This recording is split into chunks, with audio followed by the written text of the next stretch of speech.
High fly ball into right field. She is gone. In a year that has been so improbable, the impossible has happened. This one by Mattingly. Oh, hang on to the roof. Goodbye, home run. Mattingly. Tuck waits one. Deep left field. Down the line. That ball is out of here. Out of here.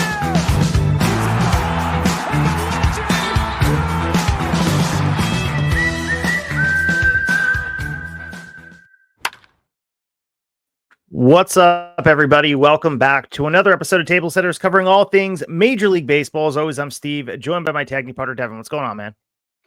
What's up? What's up? Welcome to episode 82, everybody. Steve, I'm going to start off here. I've got a little bit of a bone to pick with you.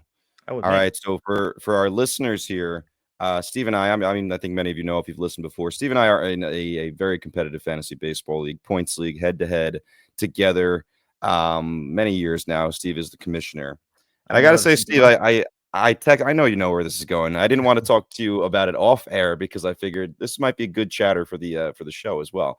So I texted you yesterday with a little like, hey, let's talk some trade, and then kind of gave you just a very, very general idea of things I was thinking about. We didn't really get into the weeds, just like, hey, this player, that player, not necessarily one for one, but like, maybe we can build something here. I have a little extra that. Maybe you have a little extra this. And I got to say, man, I think you big leagued me. Well, let's just be honest. I mean, you started the conversation saying you want Juan Soto in right field. And well, that was secondary. The conversation stops there. So I couldn't have a conversation further when you try and take the prized possession of the happy little ABs. Because I'm going to go back here. I know. I understand what you're saying. You want to start the conversation with Gunnar. You're trying to get people to buy low on him, which we all believe Gunnar is the elite player. But for me, I'm looking at it from the perspective of offensively. I'm not really having the issue. I think my team's pretty well rounded offensively. It's the pitching that's struggling. And Corbin Burns, you'd be buying low on him as well because he has not lived up as of right now. Yeah. So to give a little more background for those listening, pitching is at a real premium in our league. We came up with our own point structure. So it was tweaked for many years until we feel like we got to a point that we really liked. And we still talk about little tweaks here and there, but for the most part, we've really settled in. But pitchers, quality star type pitchers are super valuable. And they can be hard to find. And I think the large majority of the league every year, I'd say 8 to 9 teams are looking for pitching, and maybe 1 or 2 teams end up looking for a little extra offense and have more pitching than they need. So it can be tough. So typically, like to get a decent pitcher, you're going to need to give up more on offense than you realize. It's not necessarily equal. Hey, this is the 10th best offensive player for the 10th best pitcher. It might be something more like this is the 5th best offensive player in the league for the 15th best pitcher in the league, something along those lines. But I will say, when I look at Steve's team, his shortstop right now is Zach McKinstry, who, let's be honest, he's had some good spurts here, but it's still Zach McKinstry.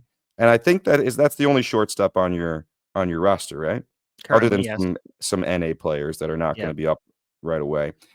So that's where I was coming you at. I have Ellie De La Cruz. I have Gunnar Henderson, who obviously hasn't played to his ability, but still one of the most valuable players in the league. As a guy who's young, we're a keeper league. We have a tiered system. So you'd be keeping him at a very nice value if he was on your roster.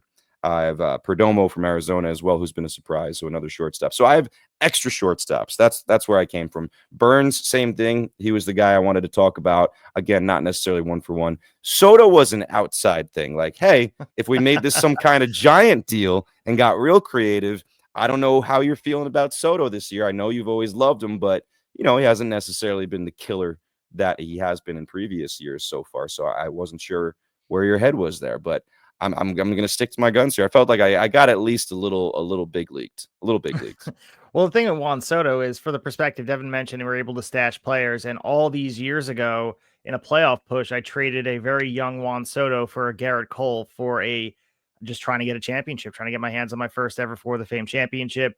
And I let Soto go. And of course, in our tiered system, he's able to be kept and he never emerged back. I traded for him back 2 years ago, and he's on my roster once again. And at some point, you're right. There is a sentimental value of Gunnar Henderson because I did have him and I unfortunately dropped him before he took his next step 2 years ago. And it is what it is. So I do have a sentimental value. So you're tapping into something with that with Gunnar. I'm willing to have a conversation. It's just right now I'm in that weird spot where my team has been performing. I'm not disappointed with it. I'm not ready to make a deal yet. And sometimes there is that itch that certainly emerges very, very soon. I'm just not quite there ready to make a deal. And It's fair. I'm usually trade happy, but I am very happy with the way my team has been constructed. And I don't know, giving up on Corbin Burns right now, but selling low on him would feel like we know his numbers in the back of the baseball card are going to iron themselves out at some point. Same thing with Gunnar, though. Right. But as you mentioned, having to give up on Corbin and then add something to the pot for a Gunnar who hasn't performed yet, I'm not ready to do that yet. Yeah, I think I just wanted you to humor me. I was like, let's just have some trade banter here. It's probably going to go nowhere because, like you said, it's what, week 7 of the fantasy season, and I think most teams are a little gun shy this early in the season to do anything big unless they're really struggling or something like that. But I wanted you to humor me. At the same time, I got a trade proposal from our buddy Matt. He sent me one too. I straight away rejected it, and I didn't banter with him immediately. But I will say, if he texted me, I feel like I at least would have humored him a little bit, entertained. And that's a good question to put out to everybody who's listening. If someone offers you a trade, do you feel the responsibility, even if you don't like the offer, to have a little back and forth? Is it different if you get a text versus just you see an offer in your email that you can reject or you approve or counter offer? Like, I think we've talked about this before of like, what type of responsibility you have, or is the only responsibility really to respond in a respectful amount of time and not just leave someone hanging? I will say that is etiquette number one. Yeah. Don't just leave a trade offer. Don't leave a trade offer sitting there, especially if you're in a fantasy baseball league, which is daily. Clearly you have to check it every single day. Don't let a trade just sit there and hang for days. It's a cumulative perspective of the manager. So if someone just shuts it down and it's two very active managers, you just accept that you're at a crossroads. But if it's a manager, like you mentioned, that's leaving you on the trade being offered and no one's responding to it, I think we fine-tuned the league, and I'm sure people out there listening in your own leagues, whether it's roto, head-to-head, points, categories, whatever you decide you're playing in, I'm sure you can think of that one manager in your league that you're like, I'd rather someone that was a little bit more active. Because more often than not, especially in fantasy baseball, there's usually a person that drops off and it can tank the whole league where there's lack of participation. And full transparency, we've whittled that down to 10 really solid managers in our league that are all active, but that always wasn't the case. It's hard to find 10, 12, even 8 sometimes quality managers that are willing to put what it takes into a fantasy baseball league. So if you have a good league, you need to foster it, water that plant, continue to let it grow, and do things to make the league active, because it's very rare to come by that you have a league that lasts 5, 6, 7 years with a good group of people that are active. So answer those trades, make those ad drops, set your rosters. You should not have any active players on the bench. Look at your IL situation, et cetera, et cetera. I'm not preaching to the choir. You guys are listening to us talk baseball 24/7. Yeah. And, I don't want to rant and rave. I just got the itch, I guess. So I'm looking for banter. So any people in our league listening right now, if you want to chat about some trades, even if it's going to go nowhere, let's talk. And shout out to Javi Baez, who is holding down my third base spot right now as I wait for Jordan Westburg, to get off the IL. I don't even know if I'm going to be able to let Baez go when Westburg gets back if he keeps playing like this. Like, the rebirth of Javi Baez has been pretty incredible to watch these last couple of weeks. Yeah, and I feel the same way about Trent Grisham. I finally pulled the trigger on picking him up. God. We will discuss him when we Ridiculous. We don't want to jump the shark here and get ahead of ourselves, because the conversation about Trent Grisham is a cumulative thing about the New York Yankees. But if you want to support the show and you like what you're listening to, please follow us on X and on Instagram at Tablesetters Pod. Listen to the show, engage with us, send us a message. Just any way you can support the show. Leave a 5-star review, have conversations with us. That's the way a lot of people will hear about us. And anyone that's joined for their first time listening, we welcome you aboard. For those that have been a part of the journey since episode 1, all the way, as Devin mentioned, episode 82, we appreciate your support. And let's continue to spread the love of Major League Baseball. No doubt about it, man. We're happy to come on here day in, day out. You guys are going to get 2 episodes from us this week, back-to-back days, actually. So we're excited about that tonight. Or if you're listening on Wednesday morning is our our general episode covering the league, and we'll have a special episode tomorrow. So look out for that one. So we usually don't hit the organ for the opening say, but let's do that because we have a big topic to talk about in our opening say here on episode 82.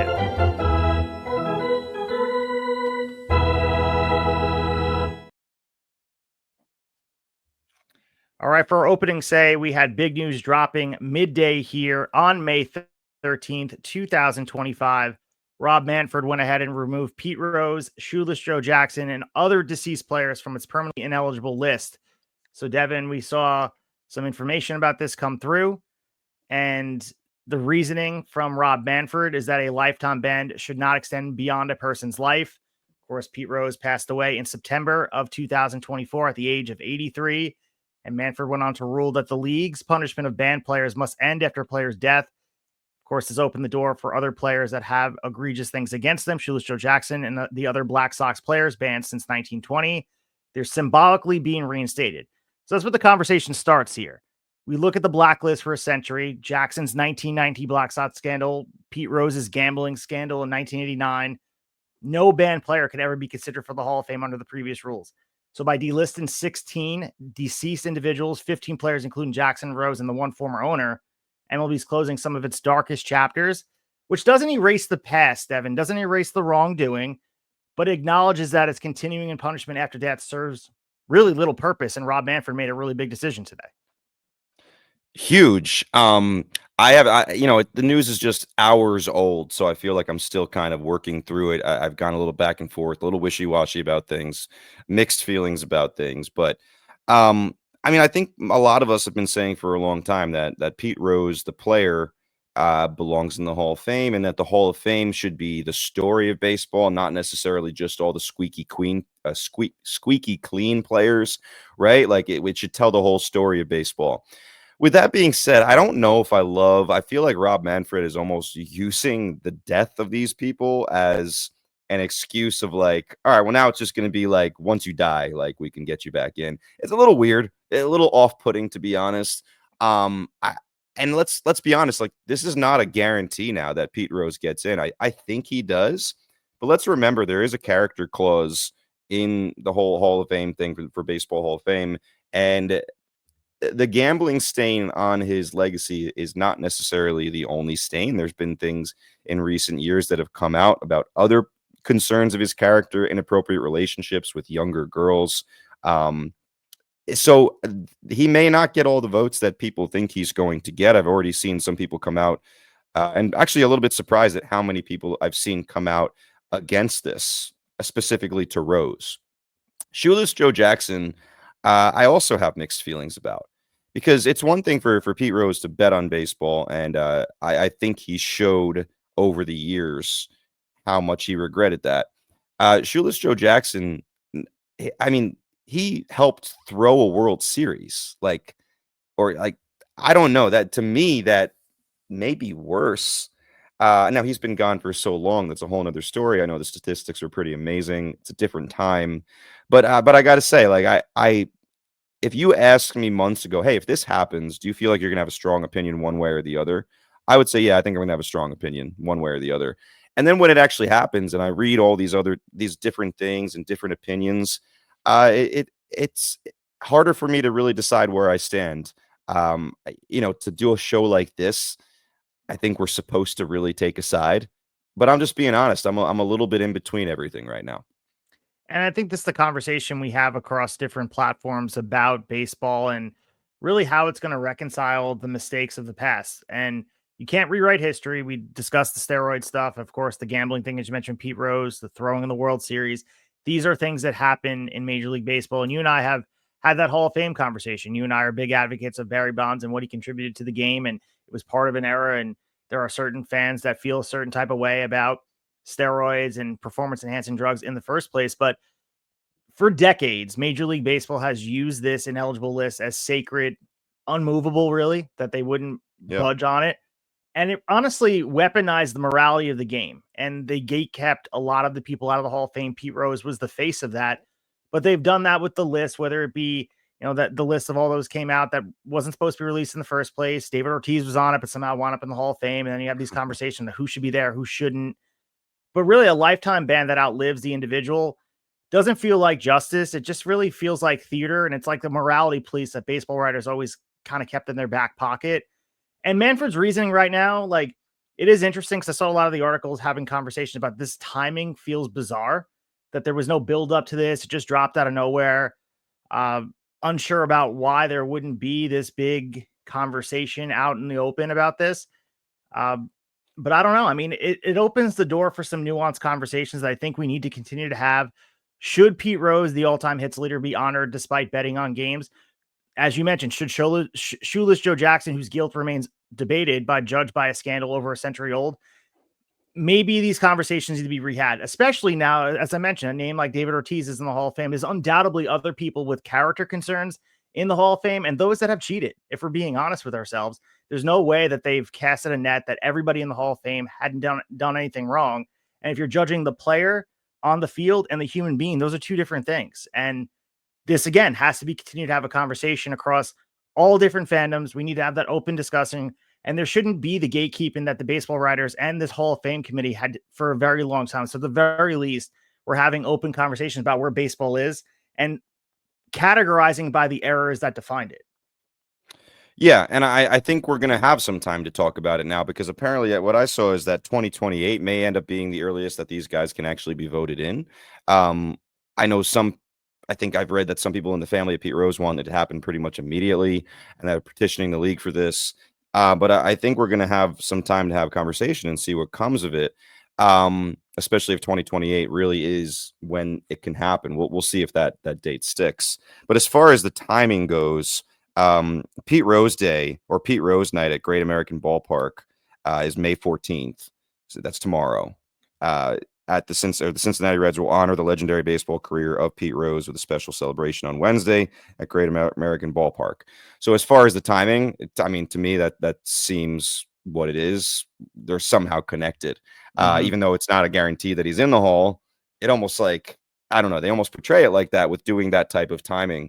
But you nailed it. One of my first thoughts as I sort through my feelings for, like, should these guys be in or not, the one thing I do feel strongly about is get these. If we're gonna do this and take these guys off this restricted list, get Barry Bonds and these other unbelievable players of Roger the Clemens 90s during the steroid era, Roger Clemens, of course, in the Hall of Fame as soon as possible. Please do not say we have to wait for these dudes to die as well.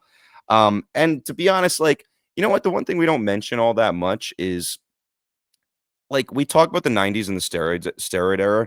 There's something every single era, like you were kind of alluding to. Like the 80s, guess what was running rampant in Major League Baseball clubhouses? Cocaine and other amphetamines to keep these guys, like, going.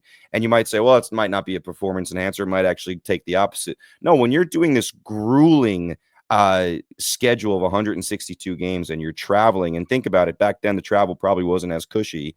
Yeah, I would say that stuff is performance enhancing to a degree, and no one really says much about keeping some of those guys that may be using that kind of thing out of it. It's all really just the steroids, the HGH, that kind of stuff. So I do think it's just too slippery of a slope.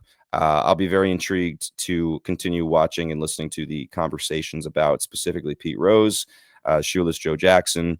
And you're right, this kind of seemingly came out of nowhere. I certainly wasn't ready for it. But there's a lot of conversation left to be had by a lot of people.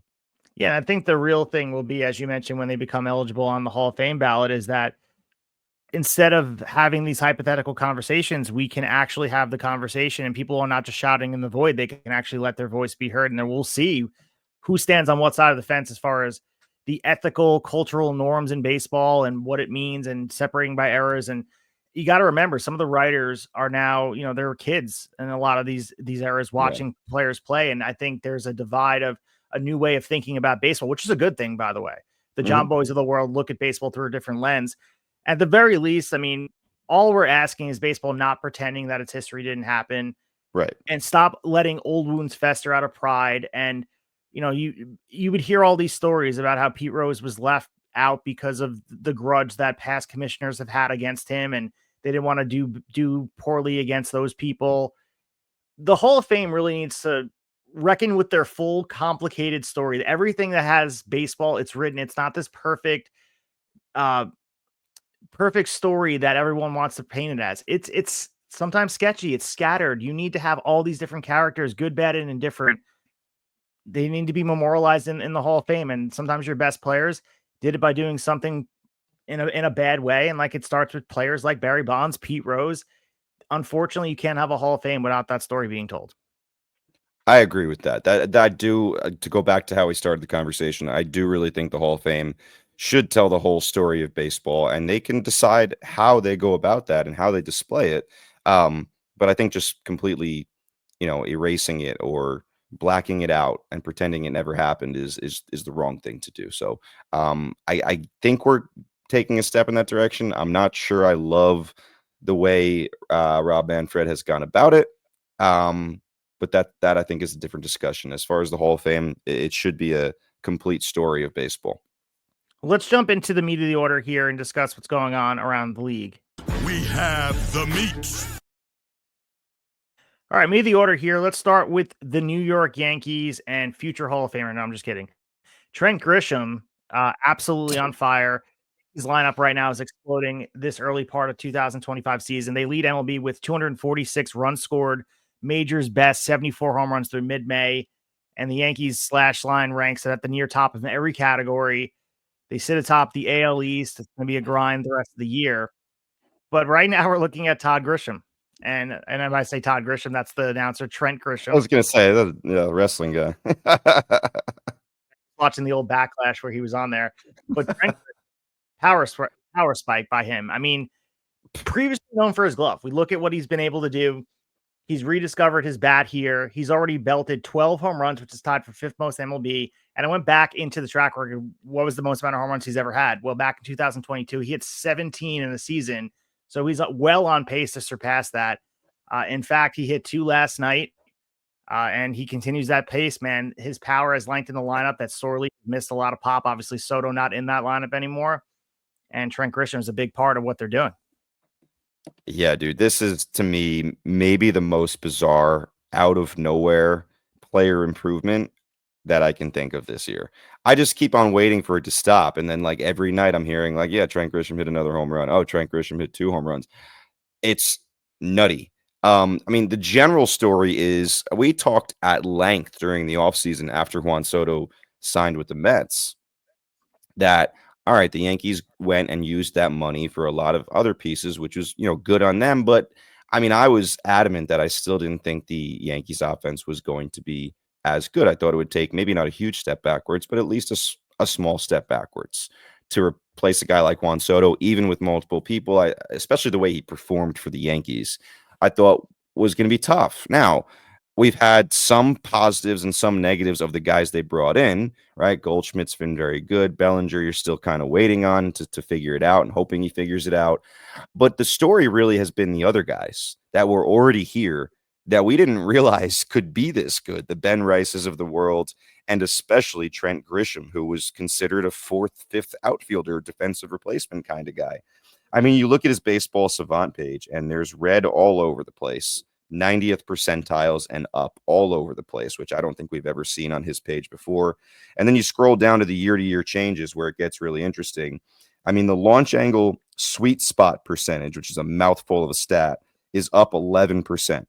All right, so he's hitting the ball in the sweet spot a lot more. The barrel percentage is up 5.1%. You expect these things with this big of a jump. You expect to look at this and be like, all right, some of these things are going to be way up. The swing percentage overall is up 3.7%. So maybe just being a little more aggressive has worked for him. This one is the one I love. I love this one so much. The first pitch swing percentage is up 9.9%.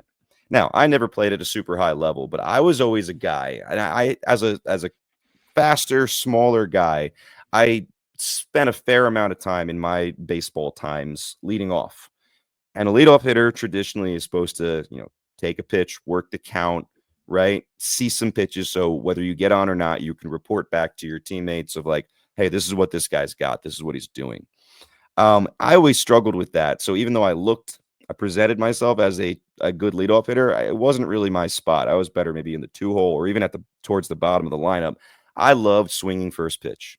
And it drives me nuts sometimes, especially the guys that literally almost 100% of the time take the first pitch, because a lot of times that's the best pitch you get.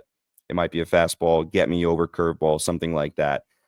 I'd like seeing the aggression. And clearly, I mean, I would have to look at how many hits or home runs came on the first pitch for him to really know if this made a big difference.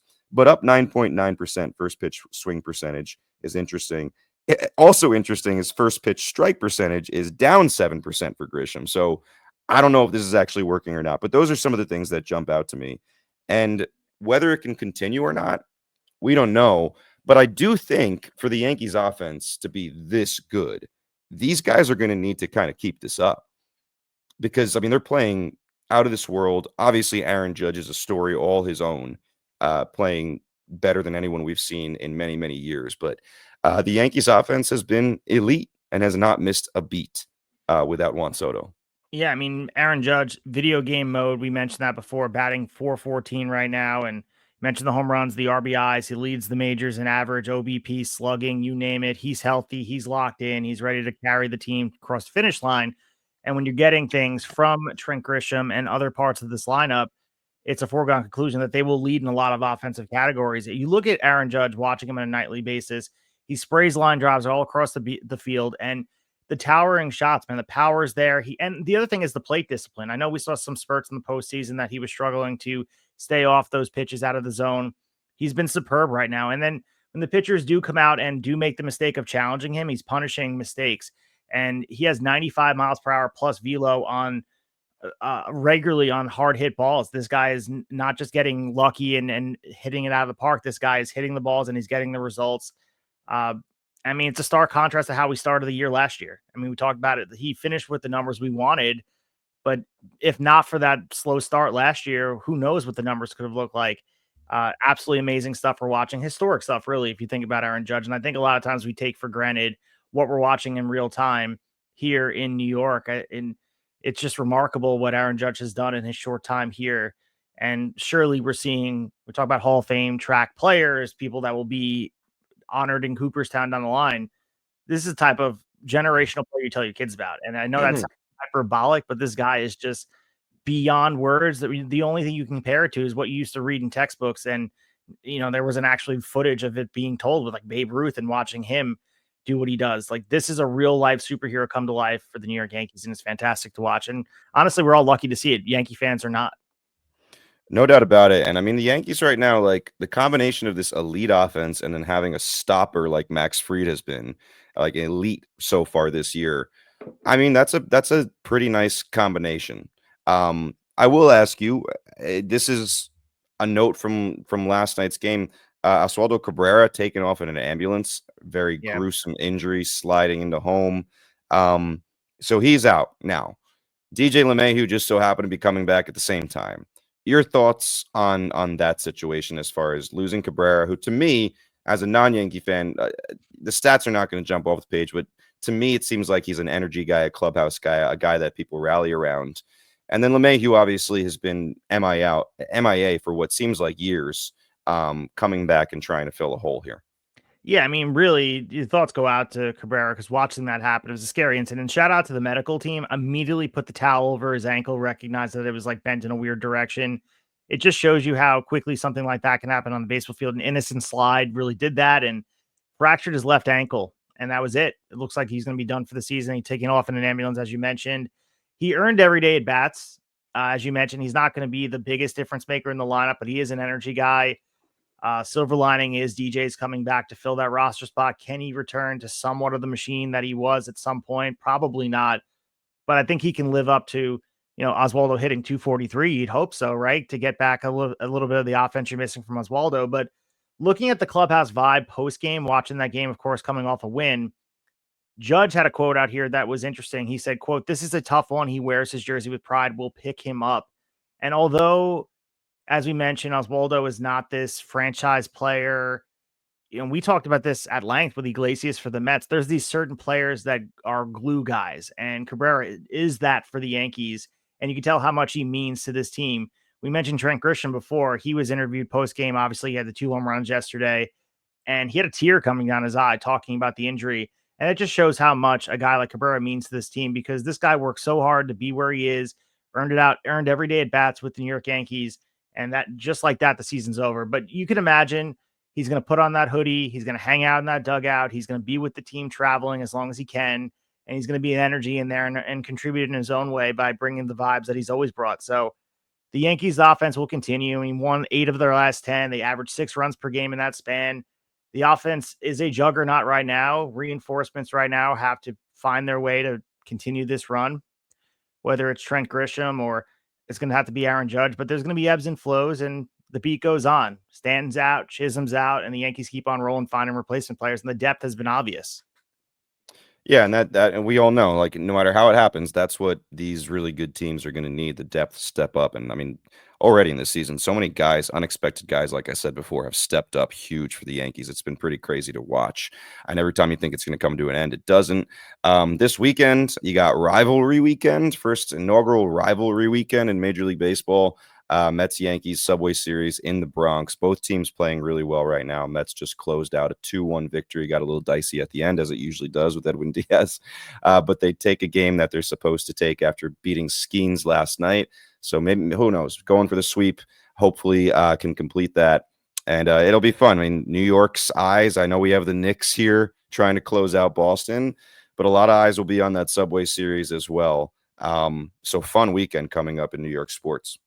Before we move too far away from it, did you remember Todd Grisham, or is that in the middle of you didn't remember Todd Grisham? It took me a minute. You said Todd Grisham, and I was like, oh, that's definitely not the right name. And then I was like, oh, I remember who that is. So He's yeah, the guy, so he was on like Bite This. He was the voice of Sunday Night Heat. And oddly enough, I was just looking at his Wikipedia page. 2008 Slammy Award winner on the ECW brand, winning with him and Matt Stryker, won Commentary Team of the Year. So there's your deep cut. We continue to talk wrestling and find a way. Sorry, Travis. Yeah, sorry, Travis. So moving ahead here, you mentioned the Subway Series. I think we'll talk about that as we come closer to the end of this episode. I want to just pick your brain a little bit about Subway Series, how we're feeling, but let's go out with some other news here quickly about Evan Longoria. And I like these symbolic natured situations where you have the ability to have a player that's synonymous with the team sign a one-day contract, and that's just what we're seeing here. He's going out as a Ray. He officially hung up his spikes, signing that one-day contract with Tampa Bay. 37, spent 10 seasons, 2008 2017 with the Rays. Unquestionably, I mean, maybe it's debatable, but I don't think it is the greatest player in Tampa Bay Rays history. Yeah. If you look at him with the ceremonial move, he gets to retire as a Ray. The team that drafted him, he won Rookie of the Year. He made 3 All-Star teams, probably had the most famous moment in all of Ray history. Maybe that's, I don't know, maybe it's them making to the World Series. Maybe it's not, but game 163 certainly has a certain mark at Tropicana Field. His resume is borderline Hall of Fame worthy, and maybe that's where I want to take the discussion. He's certainly Rays Hall of Fame bound, though. Definitely retire his number. Yeah. But he's almost at 2,000 hits, 342 home runs, about 1,200 RBIs, just about 804 career OPS, 2008 AL Rookie of the Year, as I mentioned, 3-time All-Star. But the other thing, he was a face of the franchise. Yeah. So I don't know. Where do you stand on Longoria? First of all, his legacy, retiring as a Ray. What do you feel about that? And do you think he's an actual Hall of Famer? So I love the move with the Rays, the one-day contract. Love it. The interesting thing that I read and makes me love this even more is he never came back to Tampa to like play in Tampa on another team. So he never got that like, hey, here's a tribute video or a big round of applause as he came up to the plate, like reminiscent of, say, Freddie Freeman crying his eyes out in Atlanta as he was trying to get ready to hit. That never happened. I think he came back last year or sometime maybe recently and threw out a first pitch like with his family as like a non-player. But the fact that he never got to come back as a player on an opposing team and get that moment, I think that makes this even more meaningful. And eventually they'll have a ceremony for him, like you said. So, yeah, I mean, to me, probably the greatest Ray. Like you said, 10 of his 16 seasons there, franchise leader in basically everything. WAR, games played, home runs, RBIs, runs, extra base hits, walks. He was the 2008 Rookie of the Year in the American League, 3-time All-Star, which, to be honest, I expected more All-Star appearances when I was looking at all his numbers. Finished in the top 10 for MVP 3 times, the game 162 walk-off homer, which that night, I feel like I've always been a big baseball fan, but I think there was a time in my life I maybe was not as passionate about the entire league as I was just about the Mets. And I feel like that was a moment that just snapped me back into being an overall Major League Baseball fan again, where I wanted to pay attention to the whole league. Just that specific night with the multiple games going on that had playoff implications, and him hitting that line drive home run that like barely cleared. And I feel like it was the perfect spot on the wall where the wall is a little shorter that it goes over. You and I got to tour Tropicana Field, and we saw that area and the dedication they have to it. Just incredible stuff. To answer your question about Hall of Fame, I think he falls short of that. I don't think he quite got to that Hall of Fame echelon. But with that being said, like we've said this a few times on this show, this new era of guys that are going to become Hall of Fame eligible, I think the standards are going to change a little bit. Like walks started to become sexy. A lot of people use Joey Votto as like a line of demarcation of when like things changed. And like, if you walk a lot, you became like an elite player. I mean, look at Juan Soto. One of the things Juan Soto does best is walk and take his pitches and be patient. And he's a $50 million player now. Like that wasn't as big of a deal many, many years ago. And so we're judging these guys on, or going to be judging these guys on completely different standards, or at least I think we should be, as this kind of new generation rolls back through. But my gut feeling is no for him for the Hall of Fame.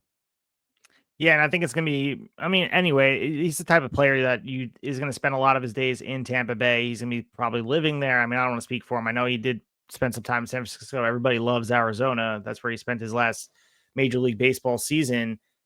But I feel like he's this icon in Tampa. I would not shock me to be the ambassador for the team. Like he's this guy who's so synonymous with a franchise that's really not that old. I mean, 1998 they were born.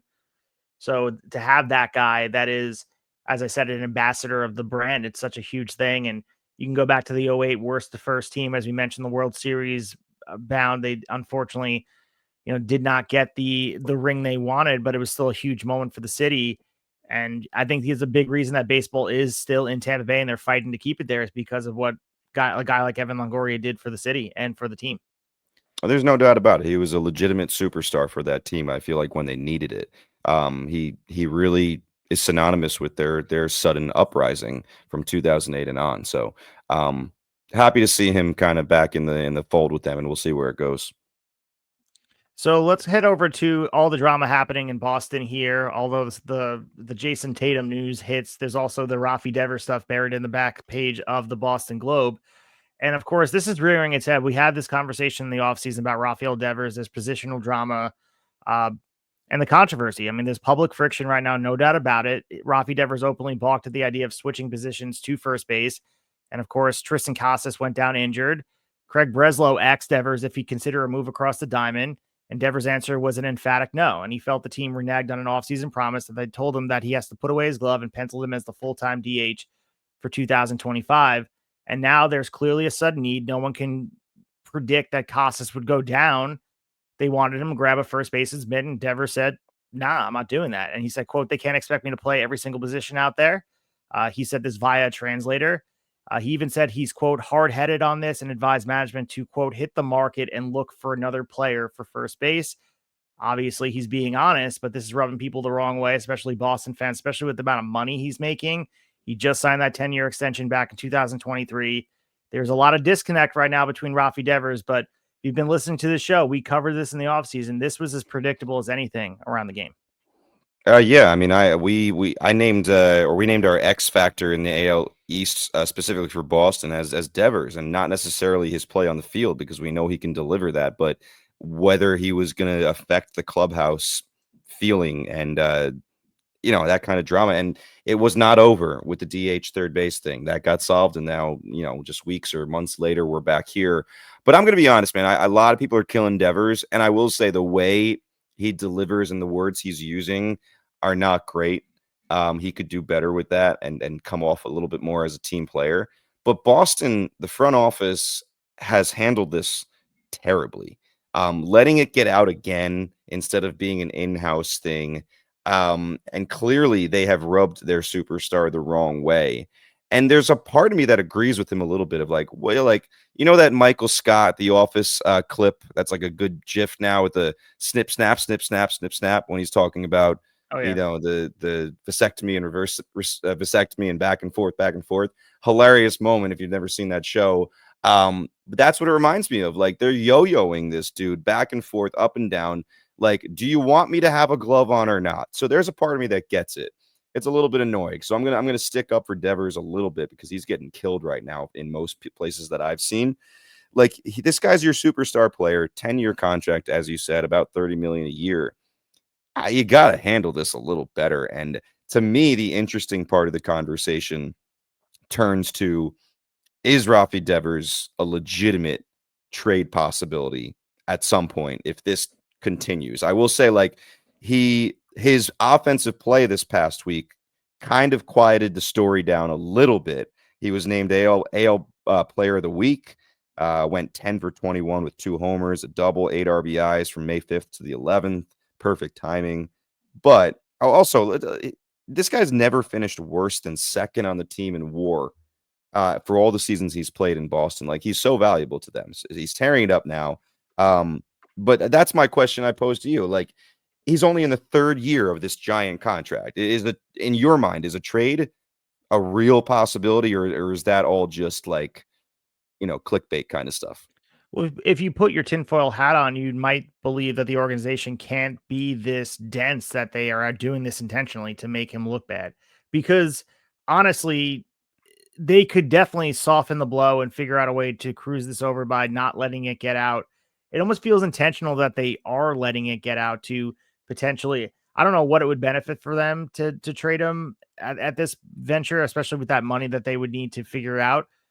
But at some point, it just feels like they're trying to damage his reputation, because why else would you allow this information out there? They had that emergency meeting in Kansas City. Breslow and John Henry flew out to meet with Devers in Kansas City, smooth things over. So that's how shows how important this was. And lost in all this is Alex Cora has to stand at the top of the ship and steer through all these very, very challenging waters.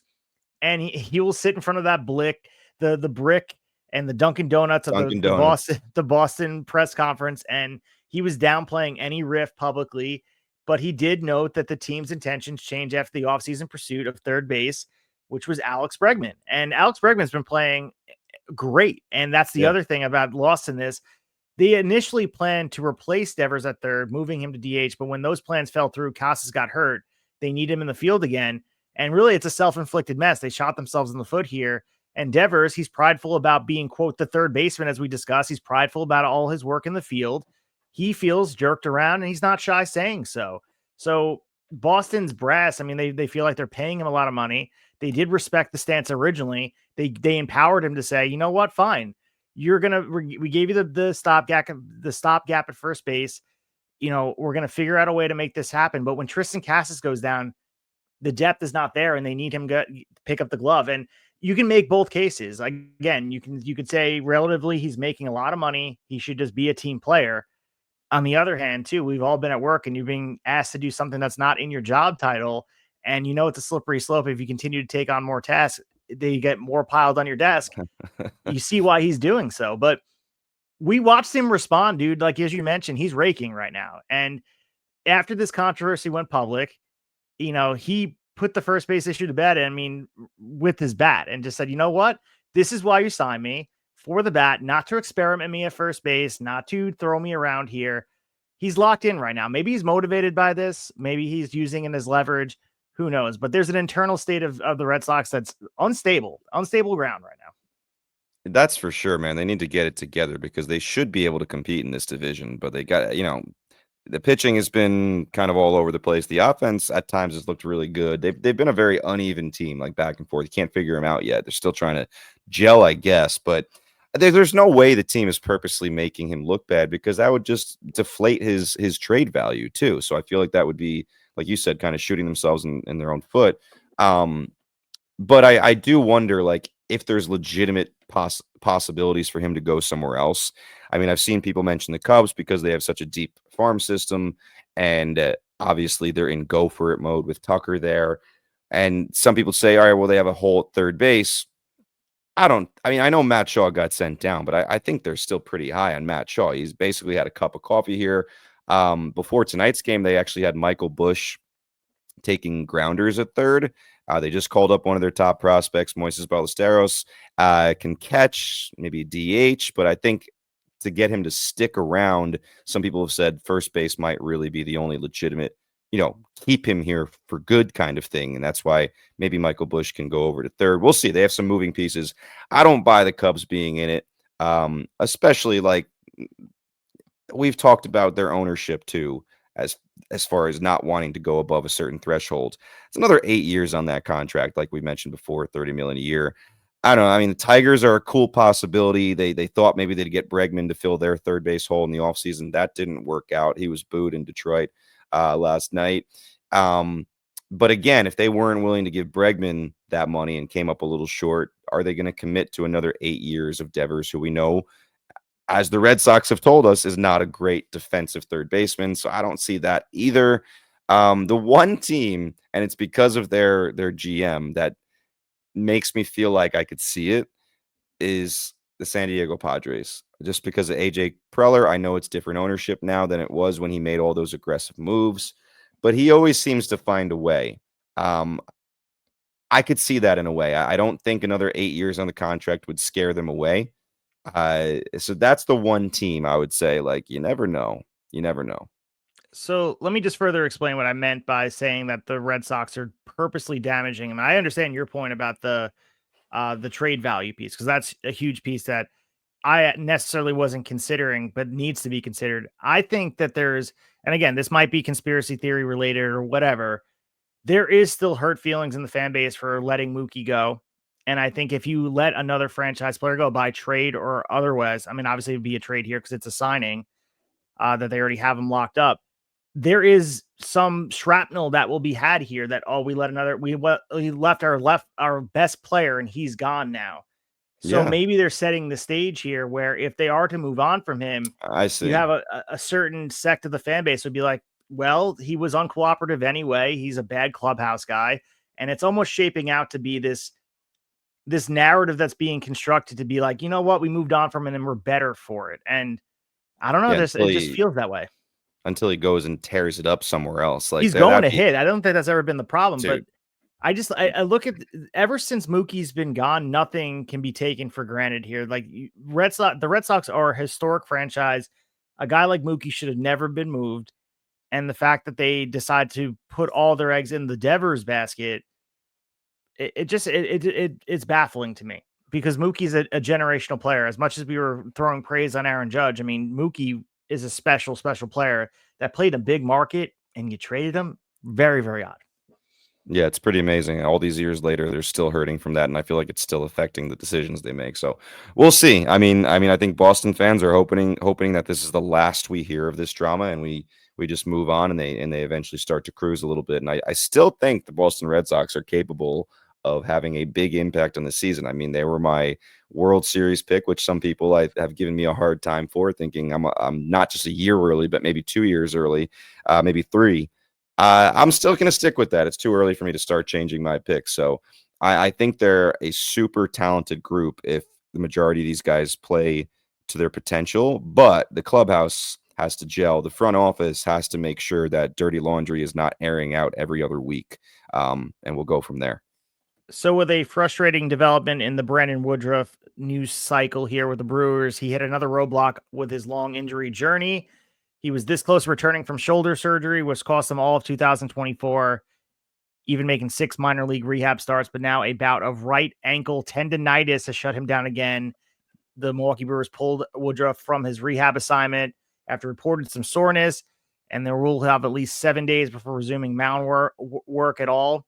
Tough blow for them. This guy has not pitched in the majors since September 2023.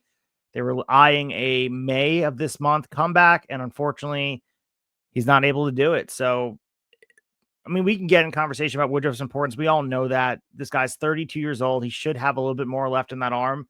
It seems like he's snake bitten, because this is not an injury related to that shoulder surgery he had. This is an ankle thing. So it just seems like Murphy's Law, what could go wrong has gone wrong for Brandon Woodruff.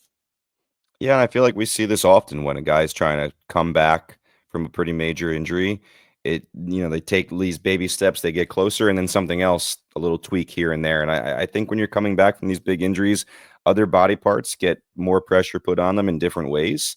And these things are pretty common. It's very rare that some of these bigger, longer rehabs end up being a straight line right back to the big leagues. There's usually a lot of bumps and twists and turns in the road. With that being said, the Brewers certainly could use them. I mean, that list of pitchers on the depth chart, it is riddled with IL. Some guys that have been on the IL since last year put on it this year. I mean, the Brewers ranked 20th in team ERA at 4.12. It's not the worst, right? It's not egregious, but get a guy like Brandon Woodruff, even if he's not, the Brandon Woodruff we remember, but a capable veteran could certainly help anchor that staff a little bit. I mean, Nestor Cortez, IL, Aaron Savali, IL, DL Hall, IL, Woodruff, IL, Aaron Ashby, Robert Gasser, injuries from last year, IL. Like, it's rough. And there's all these playoff spots like we talk about all the time. So, like, they're certainly not out of it. But pitching, I feel like this is the second year in a row where it seems like every week they're trying to grasp, like, all right, who else can we give a start here? What kind of bullpen game can we do? I mean, they got Tobias Myers back recently. He's still trying to find his form. Freddie Peralta at the top, certainly not a bad guy to have there. But we'll see. We'll see how they continue to make it through, especially without Woodruff for a little longer. We'll be talking more Brewers tomorrow, so stay tuned for the in-depth conversation about the Milwaukee Brewers. If you look at his run from 19 to 22, he was one of the best pitchers in baseball. I mean, frontline stuff, 30% K rate, all-star team. This is the type of stuff the Brewers have been missing and haven't really found. I guess if you want to take a silver lining approach from it, the shoulder held up all through rehab. So it wasn't the issue here for a pitcher that had a pretty serious throwing shoulder injury. For him to be able to hold up through all that rehab and be able to get through and be ramped up completely, he looked pretty on point in the minors. So it's ill-timed, this injury, of course, but that is what you look at, that maybe there's more in the tank here. The tendonitis in the ankle will just be another situation. And maybe sometime middle of the season, if the Brewers are out of it, maybe you could, look to move them. Or if they're competitive, it's like a blockbuster trade themselves. It's like maybe the Brewers are not going to go out there and trade for somebody. Woodruff comes back mid-year, and it's like getting an ace back. So I don't know, silver lining stuff if you're trying to be happy in Brewers land. Yeah, I mean, it's still, the season is still young. So if this pushes it back a couple weeks or a few weeks, like you said, might not be the worst thing in the world. But as Steve said, like, we'll be talking Brewers on episode 83, all Brewers. So we'll have more of that conversation coming tomorrow. So let's go with some of the win streaks here. Let's start with Devin's Cardinals. Just kidding. Devin hates the Cardinals. They won 9 straight. So they have caught fire. They ripped off a 9-game winning streak, which vaulted them right back in that NL Central race. And after a miserable start where no one was showing up at all to their games, 10-19 in late April, they are officially back in there, 1 game behind the Cubs for first place. And really, this turnaround has been dramatic. I mean, you can go through, is it the weather warming up? Is it the players that we're looking at snapping out of slumps? And is it the manager's job doing things? Whatever it is, the Cardinals have found their rhythm here. And seriously, Adam Wainwright made it quite clear on their post game. He said, quote, "We finally remembered we're the St. Louis Cardinals." So interestingly enough to hear him say that and come out of there and have that conversation. Yeah, I don't know why they forgot.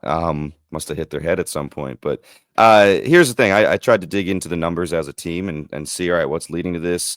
Is it sustainable? Do we believe it? Is it maybe a easy schedule? All that stuff. So this is what I found. Their opponents during this win streak, which I think goes back to May 4th, they won 1 against the Mets. They swept the Pirates. They swept the Nats.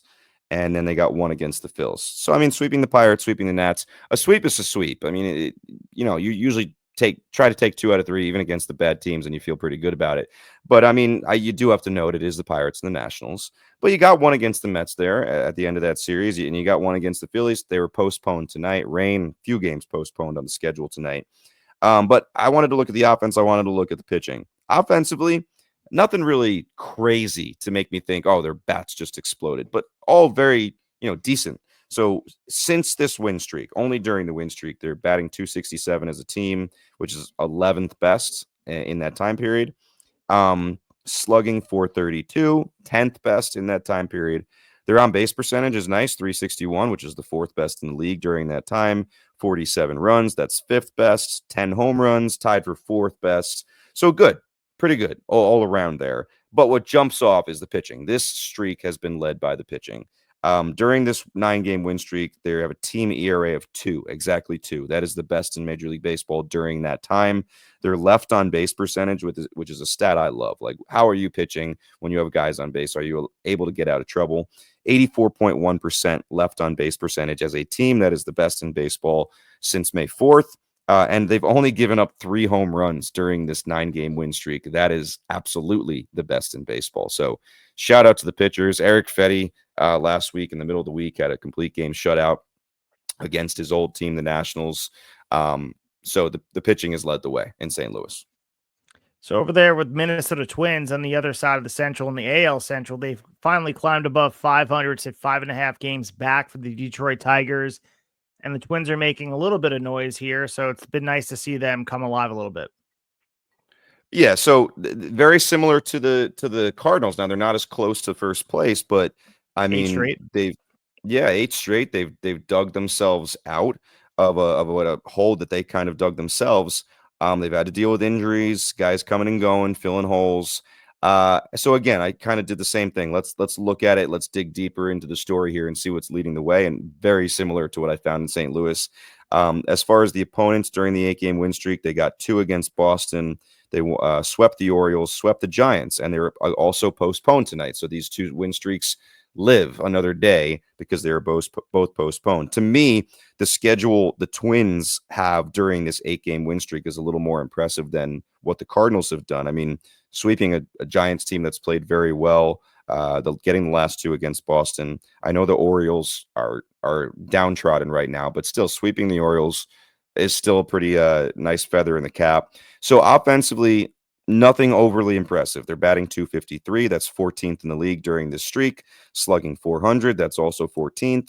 On base percentage of .309. That's 16th. 40 runs scored. That's 15th. So they're like right in the middle of the pack here offensively. 9 home runs. That's tied for 7th. The pitching, 2.22 ERA. Second best during that time, only to the aforementioned Cardinals. 80.9% left on base percentage, 4th best as far as a team goes. Only 5 home runs given up, 2 more than the Cardinals, but still a very low number during this 8-game win streak, 2nd best in the league. And they've only walked 13 batters during these 8 games. I'll repeat that. They have only walked 13 guys in 8 games. That is easily best in the league during that time. I'm not giving these dudes free passes can go a long way. So do you believe that they're the biggest threat to the Tigers for this division, or because we know how streaky they are? This is not new. The Twins have been famously streaky, that they're eventually going to wind up back at the 500 mark because of the streaks. But to win 8 straight and be a game above 500, that just shows really just what a mess they found themselves in early April. Yeah, my answer is a very quick no. I do not think they're the biggest threat to the Tigers. I'm a Royals guy. I really believe in the Royals. And I think the Guardians, I was not high on them at all during the preseason. But they've changed my mind at least a little bit. I still like the Royals better, though. They're my team. I got to look at Pacoda really quickly because remember, they surprised a lot of people, including ourselves, when they had the Twins winning that division. So updated as of May 13th, which is when we're recording, Pacoda has them at 86.5 wins, which would be good for 2nd and only 3 games back, finishing of Detroit, and 3 games over KC and 5 games better than Cleveland. So Pacoda still believes at least a little bit in the Minnesota Twins. Yeah, I mean, it's definitely one of those divisions that I think any of the informed parties we can make the case for any of these teams to do their due diligence and win it, except for the White Sox. But I have a question for you before we move away from this. I know you are a Cardinals hater, and I think one of the reasons is a guy like Adam Wainwright. And we mentioned Evan Longoria is a lifetime Ray, and like all these guys represent their teams. Do you have an issue with people in the media when they he's not on the Cardinals anymore, but for him to say like, we finally remembered we're the Cardinals, you're not part of the team anymore. Does that bother you when you have players do that? Or are you like, if David Wright came out and said, oh, we're on a hot streak right now. David Wright's not in the Mets media. He's obviously a lifetime Met. Everybody loves him. Would you have an issue with David Wright saying that? Well, so funny enough, David Wright actually had a pregame press conference today with the Mets in front of the media. I didn't get to really sit there and listen, but he was gushing about the team and the turnout at the stadium that's going on and the vibes. I did hear a little bit of that, but I would have to go back and listen to see if he refers to the Mets. I'm wondering. I have to go back and look now, or if he just says the Mets. Here's my answer. I think I've always gotten annoyed. Listening to the Mets broadcast, I feel like they're pretty unbiased, where they don't really refer to the Mets as we, and they're not super homer where they're almost like rooting for their team as they announce the game. They're pretty fair. And then I listen to other broadcasts, including like the Phillies. Years ago, I'd be watching MLB TV and watching Mets Marlins, and I would get the Marlins side of the broadcast. Holy crap. I know the Marlins broadcast has changed a lot over the years, but back then I'm talking like 2008, 2009, whoever was announcing those games, like super, super homers the way they called the game. I don't like that at all. As far as non-players and guys that never were players referring to it as we, even if you're the broadcaster. Players, especially a guy like Wainwright that has put his time in for that team for such a long time, I think I'm okay with it. Yeah, even lifetime Cardinal, one of the all-time Cardinals in general. But just curious, because it popped up in the news feed that he had been in the whatever St. Louis Gazette talking about the Cardinals and what they're doing. Try to rally the troops here to get people to show up to the games. But speaking of showing up to games, one of the guys going to get people to show up in Atlanta is Ronald Acuña Jr., and he's set to begin his rehab assignment. And of course, in very Ronald Acuña fashion, he homered in his first rehab game. So he's nearly back from this ACL tear. He's on the verge of returning to action full-time in a major league uniform.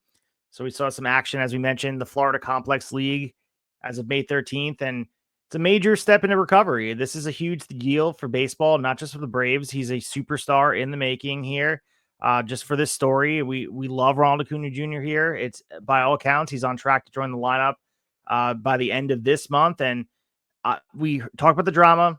Ben Weaver was on here discussing it. Seems like they put it in the past. The news cycle moves very fast. Brian Stinsker noted that it's been a full calendar year since Acuña last played a game, and they're deliberately ramping him up, and everybody's excited. So it seems like all the fences have been mended. We're ready for him to go. And watching what he's doing, Northport, Florida, and the facility for a bit. It started by DH, and he played some outfield, the rookie level FCL this week. They didn't say how many games he's going to need down there, but it seems like, he can't. We know by rule, you cannot rehab for more than 20 days. So barring any setbacks, it means a June 1st deadline for activation. So internally, there has to be some optimism that we're going to possibly get him for the weekend series, Memorial Day, May 25th, 28th, if I'm doing my math correct. He's running, he's hitting, he's doing drills. He's only cutting and full speed base running. So he got that clearance last month. So all signs that Ronald Acuña Jr. is coming back, and that's exciting for baseball. Yeah, Jeff Brancourt is somewhere screaming into a pillow in anger that Ronald Acuña is getting some positive reports today. All joking aside, I mean, if this all goes well, man, what a huge addition for the Atlanta Braves. You talk about like a guy like Brandon Woodruff almost feeling like a trade acquisition if they can get him back mid-season. Getting Ronald Acuña back, let's say June 1st. I mean, especially when the Braves have managed to kind of climb out of that hole that they dug themselves in the beginning of the season. What a huge acquisition it would be. I mean, I'm all positive reports tonight. There's a reporter on Twitter who's kind of live tweeting Acuña's rehab game tonight, Allison Mastrangelo. And one of the things she said is, I got to give it to Ronald Acuña. It's an FCL game. It's minor league baseball, and he's on his feet during every at-bat cheering on the guys. So it seems like good vibes, too. And that's what you want to see. You want to see not only a healthy Ronald Acuña Jr., but a happy and excited guy, because that's what you expect to see when he plays the game. He's playing some outfield, looks good out there, looks happy out there. So Braves fans got to be excited. Well, I mean, as excited as we have to be cautious. Like we mentioned, Braves fans, baseball fans, go to the history. We all know he's recovering from that 2024 injury. But the previous ACL rehab, 10 months from the right ACL tear in 2022. This time it's been over 12 months. Everyone's saying the right things. We're seeing all of it, but I think we won't have the feeling of comfortability until we see him do it for an extended period of time, passing some of those maybe mental checkpoints in our mind, seeing him do the things in baseball We can read about it. We can see the clips on Twitter or whatever. I want to see the explosiveness. I want to see him be able to be the guy that we all know he can be. Hopefully we see that sooner than later. So no doubt about it. I think people are so soon to forget. And we had this conversation, so I don't want to go back into it. But when Ronald Acuña Jr. was being ripped apart for the Jeff Francoeur conversation and this guy on Twitter, go back to 2023 and watch some of the highlights, man. 40 home runs, 70 stolen bases. He was batting 300 plus in 2024 before the injury. His return, as we mentioned, in a lot of ways, it's going to be like trading for an MVP at this point of the season. And one thing to watch is, are we going to get him roaming right field immediately in Atlanta, or is he going to go to the DH part? Because they're warming him up in the outfield. They want him to take those reps out there. I mean, either way, this is all eyes on Atlanta and all eyes on the NL East again. Yeah, man, the NL East is going to be a gauntlet all year. There's going to be people coming and going. I mean, you look at the Mets and like they've pitched so amazingly well, and they have a lot of guys that are going to come back and give them innings, whether it be Sean Manaea, Paul Blackburn, who's completely forgotten about. Like there's the guys that are here right now have done so fantastic, but like there's help on the way eventually as well, which is cool. And I mean, like I said, getting Ronald Acuña back, I mean, if he really truly is healthy, there's no bigger acquisition any team can really make. And as far as outfield, I think they'll be careful with him. I know the first ACL, I feel like that caused him some problems playing outfield multiple days in a row. There was luckily no major injuries that year. He got through the year when he returned, but there was a little bit of stop and go with him that year. So they'll have to see how they want to manage that, but I think they'll be smart about it. So we see some good news over in the prospect land. Jordan Lawlar, long-awaited D-backs top prospect, being called up. We know he's one of the most exciting young talents. We saw a little cup of coffee here, 22 years old, 6th overall pick in 2021, absolutely raking in AAA, gave D-backs every reason to bring him up to the team here. And he's ranked the number 4th overall prospect in baseball by MLB Pipeline. And obviously fans in Arizona are super excited to see him return to the big leagues. What else can you say? We talk about Jordan Lawlar. We're big fans of what he does. 5'2" player, potentially. He's a plus defender at short with good range, strong arm, graded 60 on the scouting scale, which is something that you need to take a look at. And elite athlete in all counts, 70 grade speed. He's fast as hell. We saw him in big moments at some point, as I mentioned, the cup of coffee, but he's mature for his age. I think a lot of the approach we see from him is like a more seasoned player. We got the adjustment period in AAA. Then he caught some fire here. 24 games in Reno. He had 354 with a 446 OBP, 6 home runs and 8 stolen bases. And like we said, it forced Arizona's hand. He cut down on the strikeouts that nagged him in AA, and it seems like his swing is quick. And he's out there projected for 20 plus home runs in the majors, and a big piece of this lineup. And again, young players in baseball with this type of energy is what we're looking at. I saw a comparison, Devin, that he's in the mold of Trevor Story or a young Trey Turner. You see that comp being appropriate? I could see the Trey Turner thing. And yeah, I mean, Trevor Story in his heyday with the Rockies when he was going off. Yeah, I could see that a little bit. And there's a world where he surpasses both of them. I'm super high on Jordan Lawlar. Interesting path where, he was a part of the World Series Diamondbacks team that went to the World Series against the Rangers. And then all of a sudden it seems like he disappears for a couple years. But looks like he's finally healthy. And it was just a timing thing. I mean, you got Perdomo there playing so well at shortstop. You can't move him out of there. It looked for a little while a few weeks ago like Eugenio Suarez was just about done, and maybe Lawlar would come in and be their third baseman because he, like you said, he was tearing it up in Reno. And then Suarez had that 4 home run game.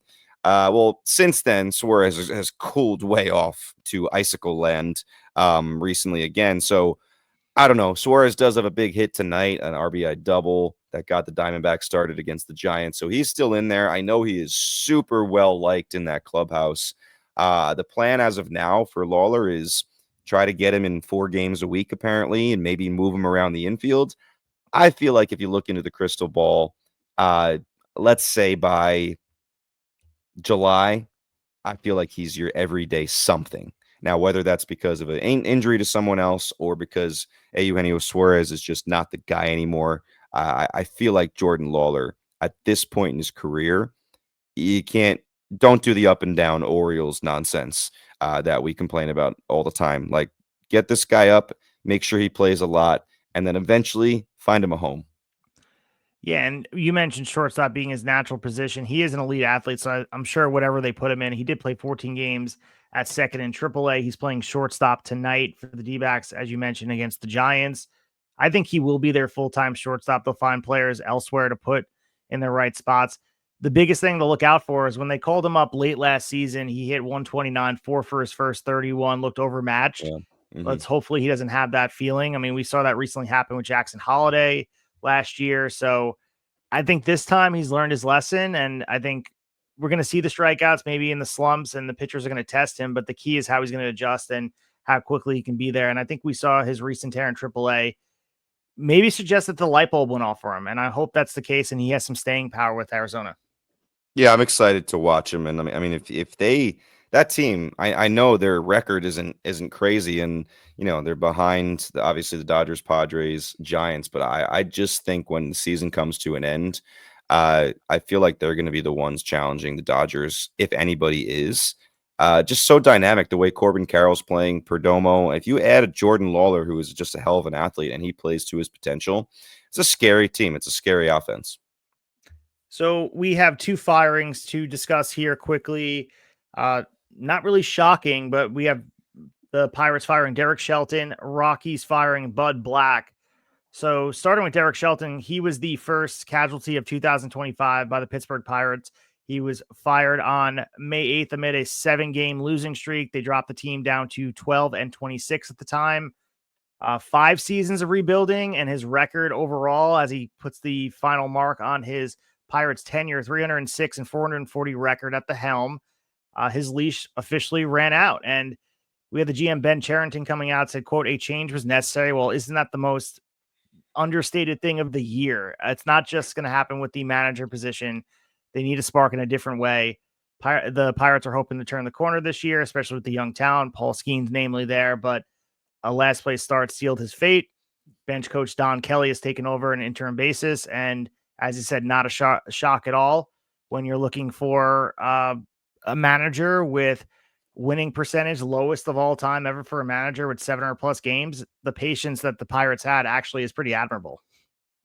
Yeah, I mean, let's be honest though. Like Ben Cherington has tried to come out and be like, this is a lot of this is on me. Well, yeah, it's on you. It's on ownership. Like you didn't give the dude a whole lot to work with.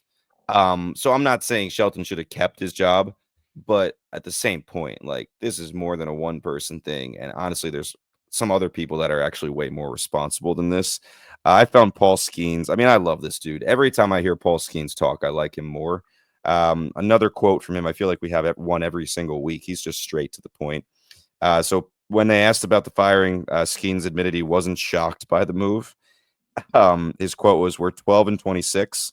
Someone's got to be held accountable. Unfortunately, right now it's him." Straight to the point. So here's the thing with Shelton. It didn't sound like anyone was necessarily happy that he was fired, but I also, from what I've read, didn't hear anyone whining and crying and saying, "No, please keep him." So I don't know. I don't think anyone's stepping into that role and making a giant difference, maybe in the short term, but they've dropped the first 2 to the Mets here since then. They don't score many runs. Skeens, I think they said in his starts as well as he's pitching, I think they're like 3-6 in his starts. Shout out to Paul Skeens as well. He committed to Team USA today for the World Baseball Classic. Pretty cool to see that. But yeah, not shocked about the Shelton firing. Like Skeens said, someone had to be held accountable, and today it's him. So not long after that, the Rockies followed suit by firing their longtime skipper, Bud Black. And obviously Colorado's case, it ended Black's 8-year tenure. And he was, believe it or not, MLB's one of their longer tenured managers in all the league. The Rockies, of course, we talked about it last week. They are a record that is grim, historically bad run differential. Bud Black was let go, and their GM, Bill Schmidt, came out. He acknowledged the team was in danger of, quote, challenging some loss records if changes weren't made. There are chatter about the Rockies possibly threatening that modern loss record that we just saw broken last year. Yeah. Bud Black, the difference between the Derek Shelton thing and Bud Black is that Bud Black is a very popular guy in that locker room. The Rockies are a mess. Unfortunately, he's the guy who paid the price, but similar to what you said about Derek Shelton not not being given the support. Bud Black, I mean, this is something that he was given an anemic offense, pitching staff ERA that always going to be inflated at Coors Field. It's well above 5.5, I think is the average of their ERA right now. It is something that maybe they're rethinking their direction. And you look at his overall record over the 8 years, it's not good. I mean, this franchise has been stagnant. They're worse than just rebuilding. We talked about this in the preview. They don't have a purpose, and but firing Bud Black is not going to solve anything except make maybe Bill Schmidt feel good that you could place the blame on somebody that's going to get better. I understand you have to make the move when you're starting this historically bad. It's just not his fault. And you've heard a lot of the voices in baseball come out and say that.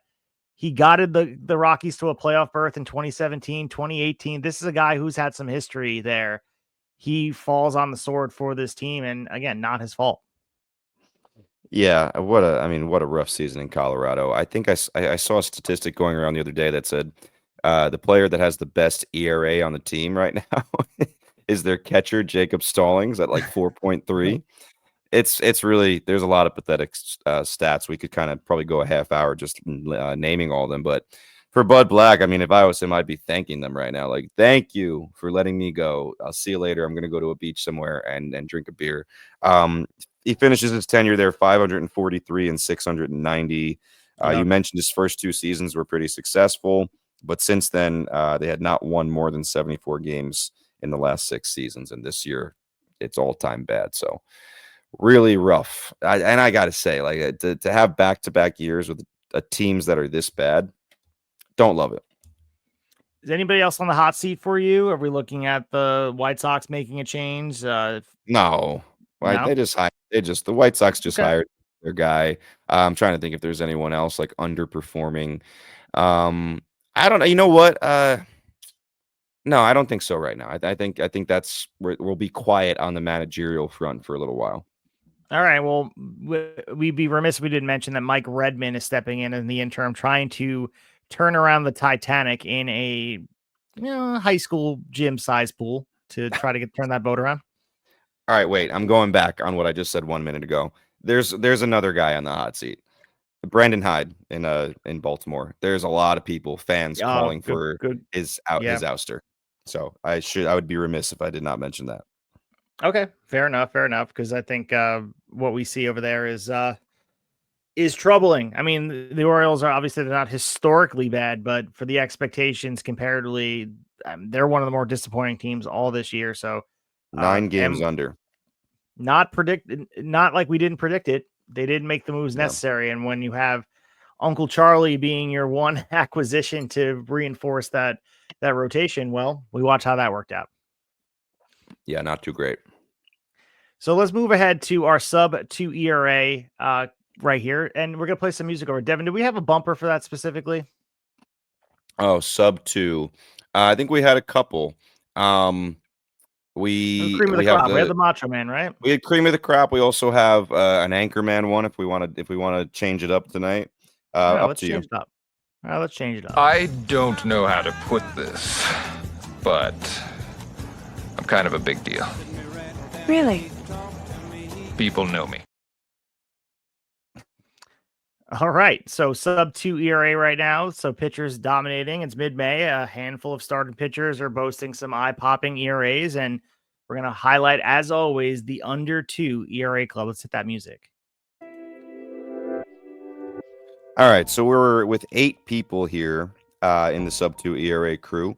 Max Fried, you're Max Fried, New York Yankee, leading the way at 1.05. Kodai Senga, you know what? I'm going to ask you to update this for me because he pitched tonight and he pitched really well. Coming into the night, he was 1.16. So as I go through these other guys, try to get the new number for me if you can, Steve. Tyler Mahley's still in there, 1.47 for the Texas Rangers. Hunter Brown, 1.48. Chris Bubich, another guy. I actually tried to update this mid-show, but he may have pitched a little deeper than when I updated it. So you can look at Bubich as well for the Royals if you want after you get the Senga number. He was at 1.67 the last time I looked, pitching another solid game tonight when I looked in the 6th inning. Nate Eovaldi, our only new addition to the sub-2 ERA crew. This guy's been a stud. 1.78 is where the ERA stands for Nathan Eovaldi.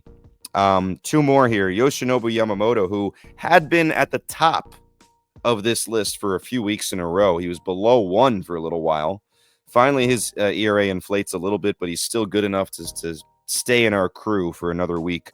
1.80. And then Garrett Crochet, who dropped out last week, he's back. 1.93. That finishes our sub 2 crew. Jesus Luzardo is the one name as far as a guy that dropped off the list since last week. So give me those numbers of Senga and Chris Bubic updated. So Bubic is at 1.66. He had 1 earned run, 6 1/3 tonight over there against the Astros. And Senga sits at 1.22. Nice showing with that win over the Pirates. The Mets moved to 28-15. Senga, a big reason for that. That ghost fork is ghosting, my friend. No doubt. He used that pitch a couple times tonight to get out of real trouble. Bases, men on base, 1 out, men on base, no outs. And the ability to use a strikeout pitch like that to get yourself out of trouble, just huge. Yeah, so he had 7 strikeouts tonight, but as the strikeout rate is going up, he was striking out 11 per 9, which is insane. I mean, and the walk rate is down, as you mentioned. What else can you say? I mean, this is what was advertised when Senga first was part of this Mets future that we looked at, as looking at the full realization. The ghost fork was always something we talked about, but now it's fully terrorizing hitters, and it's awesome to watch. I mean, if Met fans or not Met fans, it's just good pitching, and watching what he does here, he's definitely someone that we're going to be looking out for the rest of the year to stay on this list. Senga himself did note that he gets favorable bounces and defensive help, which he puts his teammates over, which I feel like goes a very long way, but he has to give himself a lot of credit. It's not about luck right now. This dude is going out there. I'm curious too, as the Met fan watching him pitch, do you feel like the workload is going to be an issue going forward? I mean, he wore down late at different points, and the Mets are going to be definitely monitoring his innings, especially if they're playing for something big come October. You want to make sure you're keeping him fresh. Is this an issue? I mean, they might just be in the position once they get these other guys back to have the luxury of doing that. I mean, last year he had the shoulder stuff that kept him out for a while, and then he finally came back and then pulled a calf muscle, came back in the postseason probably too fast, and it was healthy, like made it through healthy, didn't get hurt again. But to answer your question, I think maybe, but I don't think they're overly concerned. I think the guy's healthy. But it's nice to see, like they were talking tonight on the broadcast that, he sits at a certain velocity, but he's one of those guys that seems to, when he needs it, get a little bit of extra juice, 2-3 miles per hour to get himself out of a situation, which is, I mean, he's been masterful so far. And you mentioned the defense helping him out sometimes. Today it hurt him. Mark Vientos had 2 butchered, one that went through the webbing of his glove, and then he didn't change the glove right away, which was blowing all Mets fans' minds. But yeah, I mean, so it goes both ways. Sometimes he picks his defenders up, and other times they pick him up. But I love the player. You're right. He's very complimentary of his teammates and never throws anybody under the bus. Isn't that how it happens, though? Because I feel like that quote came out, and of course the defense came out. And yeah, of course. It's just baseball. That's how it works out, because they've been talking about the defensive help, the expected runs against, and it evens out. That's how it works. So people need to stop coming to conclusions. Hopefully Senga can continue this run. It's really, really fun to watch. But I'll say this very quickly before we move on, because it just popped up. The Mets, a little history here, now have 5 different players this season with a sub 3.15 ERA and 40+ strikeouts through 8 starts. Canning, Holmes, McGill, Peterson, Senga.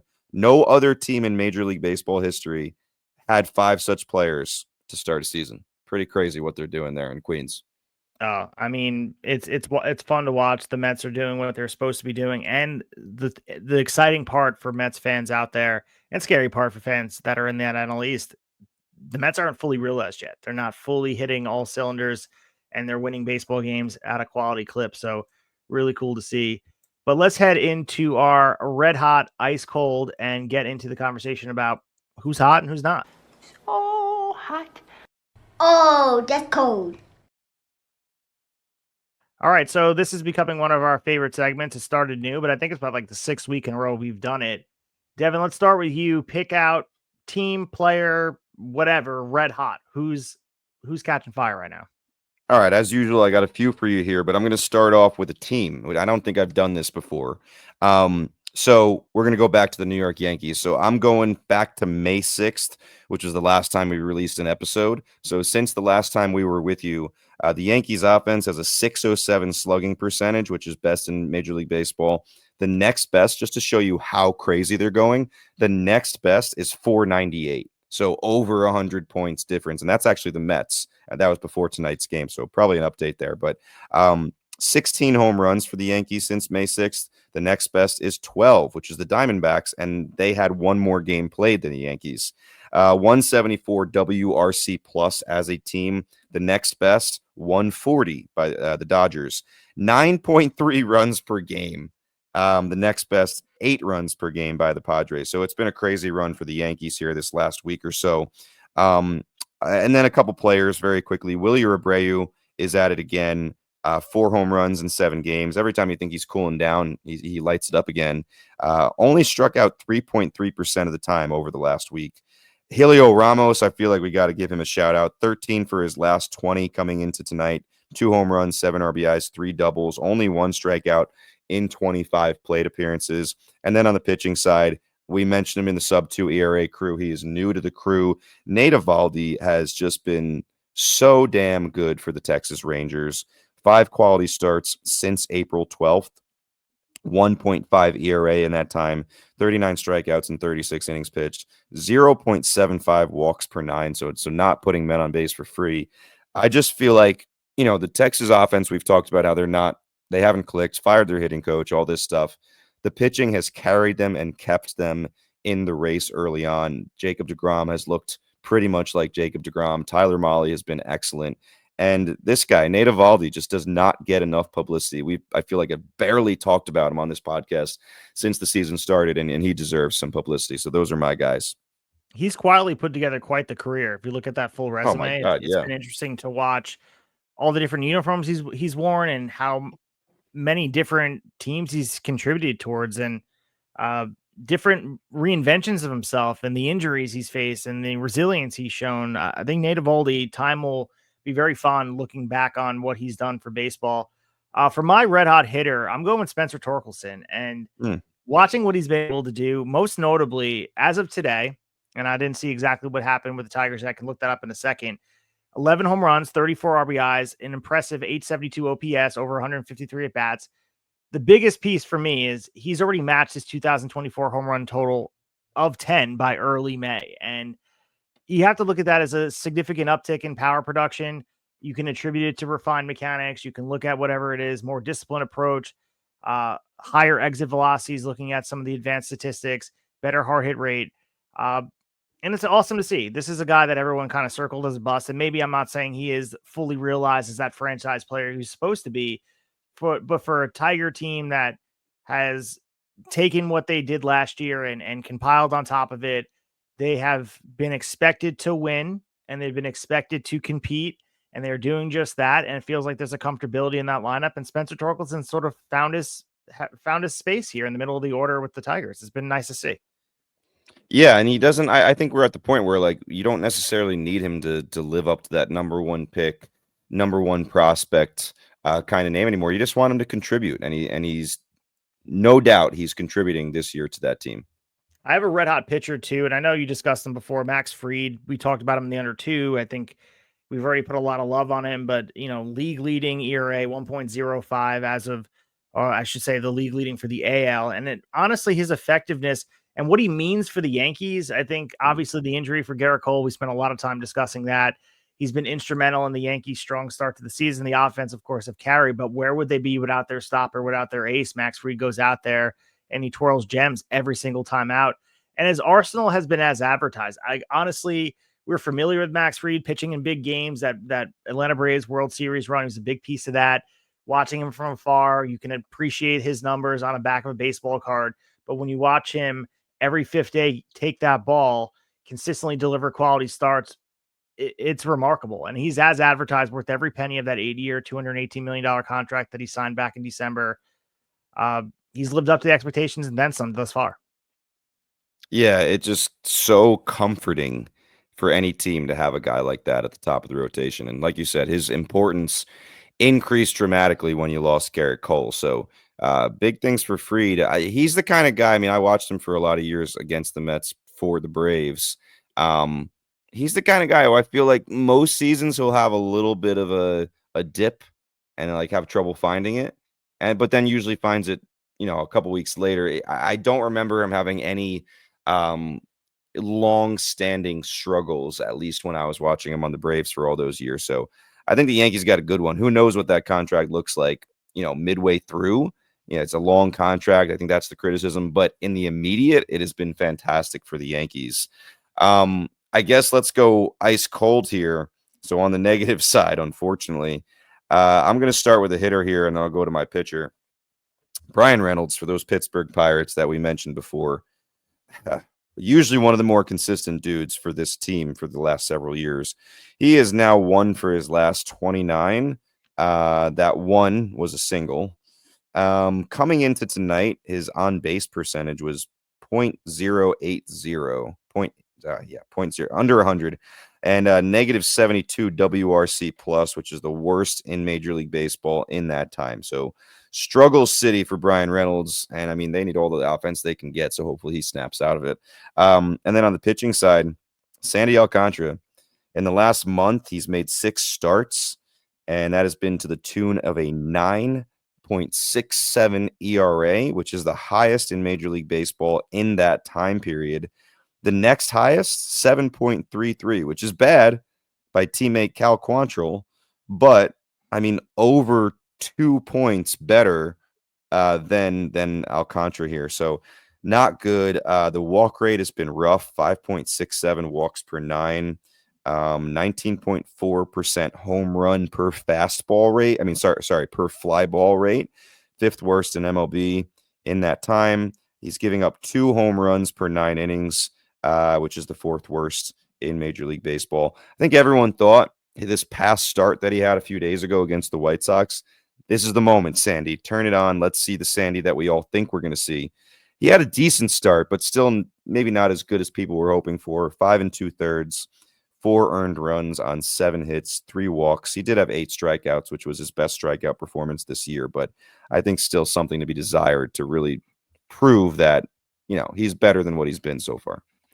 Well said. And I feel like the ice cold, I just want to go with one thing and one thing only. And I think every episode we need to make record of it. We did discuss the firing of Bud Black, but just for a timestamp historically, the Colorado Rockies sit at 7-35 as a record time at 10:47 Eastern time on May 13th. And it's just, I mean, they've won 1 of their last 10. 2 straight losses at this point, and it's just they're 20.5 games back, a winning percentage of a paltry 167.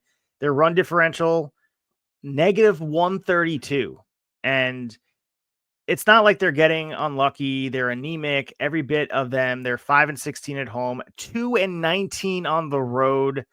They're 4-26 against teams above 500. It is as ugly as it gets, and it's wild that record that was broken by the White Sox last year, and we were watching them falter and all the embarrassing moments. We could see that record broken this year realistically. I don't think the Rockies have the ability to get up off the mat. And even looking at that lineup 1 through 9, just I mean, every aspect of the game is not going correctly. And I don't remember a team, even the worst teams we've seen in the history of baseball, ever be this bad. So is this a symptom of something wrong with the game, the parity, or is it just the Rockies and the White Sox happen to be existing in 2 consecutive years at this level of this historic nature and in a bad direction? I just don't understand how this happens, how a team gets constructed that wins 7 games as of mid-May. I think it's a lot of factors kind of meeting together. They didn't really add anything to their team. The pitching staff, just looking at the names, forget even digging into the numbers. I think most casual baseball fans could have looked at that 5-man rotation on paper and been like, oh my God, that's really bad. The division they play in is loaded with talented teams, right? And I know you don't play your division rivals as much as you used to, but you still play them a lot. So to have to face the Dodgers, the Padres, the Diamondbacks, and the Giants, who have been much better than anyone thought they'd be, all these times, and you don't have much of a pitching staff to speak of, and you play in cores where a lot of other teams are drooling for the chance to come play in your ballpark and hit the crap out of the ball. It's not ideal. You have injuries as well. Chris Bryant was their major signing years ago, and obviously it hasn't worked out. He seemingly has a degenerative condition now. I hate to say it, but I wouldn't be surprised to see him end up retiring early here. And some guys just not living up to how good they could be. You have a lot of young players trying to find their footing as well, which, I mean, that's the only silver lining here in Colorado is you get to watch some of these younger players hopefully develop into something significant. But there's a lot of factors. There's number one, just straight up not good enough to compete night in and night out. The ballpark, pitching situation, and the division they're in. I mean, it's the worst possible scenario as far as that roster having to compete in the National League West. Yeah, it feels like it's the latest edition of the movie Saw. Like, go out there and play baseball with this roster in this ballpark against those teams in the NL West. But before we move to coming around third, I know you want to discuss the Twitter polls and conversation, the thread with the starting pitchers with 40 or more quality starts since the year 2023. Yeah, we'll go through this one quickly because we're pretty deep into this episode already. But I thought it was interesting. So last night, I made a post about this list. So there's only 10 starting pitchers who have 40 or more quality starts from 2023 till now. I started off the post really highlighting Zach Wheeler. He's at the top of this list with 54 quality starts, and the percentage jumped out at me. Like, this guy's been incredible, man. 54 complete games in 54 quality starts. That would be really incredible. 54 quality starts in 73 chances. That's a 74% rate that he's going quality start. The weird part is he has 0 complete games in that time, which was also a little bit shocking to me, but just incredible. So I put the 10 guys on here, but I left a couple blank and tried to leave it up to people following us. Like, all right, who can guess what these blank spots are? So Zach Wheeler, as I said, is at the top with 54. Logan Webb with 50. I left the 3-spot blank. Corbin Burns at 45. Framber Valdez at 42. Logan Gilbert, 41. Kevin Gossman at 40. I left the 8-spot blank. Pablo Lopez at 40. George Kirby at 40. So I found it interesting, the guesses. Someone was able to guess Seth Lugo this morning. So that one is the 3-spot. He's in that 3 spot with, I believe, 45, I think. Yes, 45 for Seth Lugo. So he fills that 3 spot. The 8 spot took a long time for anybody to guess. Some of the guesses we had, Luis Castillo, Nola, they're not far under 40, but they were not in the 40 club there. Both good guesses. We had someone guess Chris Bassett, Freddie Peralta. They said JP Sears as a dark horse. None of those guys were the answer. Sonny Gray was in there. He's at 34, so not too far, but it wasn't Sonny Gray. Tarek Skubal and Justin Steele. If it was just the last 2 years, I think Skubal would be near the top of the list. But you got to remember, 2023, he missed a few months of the season from an injury that was had at the end of 2022, flexor tendon injury. So no Skubal on there, no Steele. They're both at 32 quality starts in that time period. Other guesses, there's a few others, but did you see the post? Did you already see the answer? I didn't see the answer, and I'm trying to. Do you have any guesses for the 8 spot? He's. Can you give me a hint? Because I have 2 names in mind. Do you want to say the 2 names first, or well, I'm just curious? Framber Valdez is what I had in mind. He already named him. He's on the list. Named him. Okay. Yeah. The other names I have listed, I was writing down. Bassett was one of my guesses as well. Kevin Gausman, is he someone who's on He's there? On there. He's on there. I named him. He's in the 70 spot at 40. So here's your hint. It's one of Gausman's teammates, but not Chris Bassett. Interesting. Okay. So we're looking at. It's tough. Yeah, I don't have it on me. I mean, we sit here and make good pod, and I can just name some pitchers, but I think I'm just willing for you to give me the answer here. Jose Barrios, 40. Oh, wow. Barrios. I feel like I pronounce it differently every time, but someone made a good comment of like someone eventually guessed him, and the person who guessed it was like, I'm gonna say this, but I just feel like he's too mid is the word they used, and he's right. He does seem like he's too mid.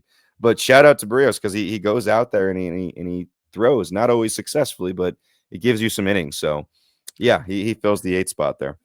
So being the proud owner of him in many seasons, I mean, you can testify to there's times he goes out there and man, he looks like an ace. You can look at the numbers and all that.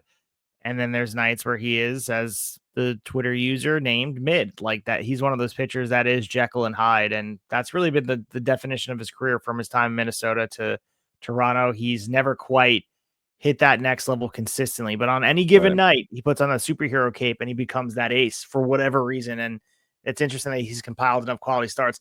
As we know, if you guys aren't familiar with quality starts, it is obviously an important stat. So 6 innings and getting a pitcher at quality start. I mean, especially in fantasy leagues, I think it's important for us to make sure that you have the quality start stat, because I think it really assesses wins and losses. Don't really assess who a pitcher is. I think quality starts can really separate the haves from the have-nots as far as pitching quality goes. Yeah, 6 innings pitched at least, and then 3 earned runs or less to qualify there. And again, Zach Wheeler, man, 54 out of 73. 54 out of 73. That the consistency you get with that dude, unbelievable. Durable and just in the effectiveness. I mean, a Beast. linchpin. He's a linchpin for, I mean, man, one of those pitchers. But let's get to coming around third here, what we're looking forward to, and really what we're looking forward to with the Subway Series. That's be the end of our episode.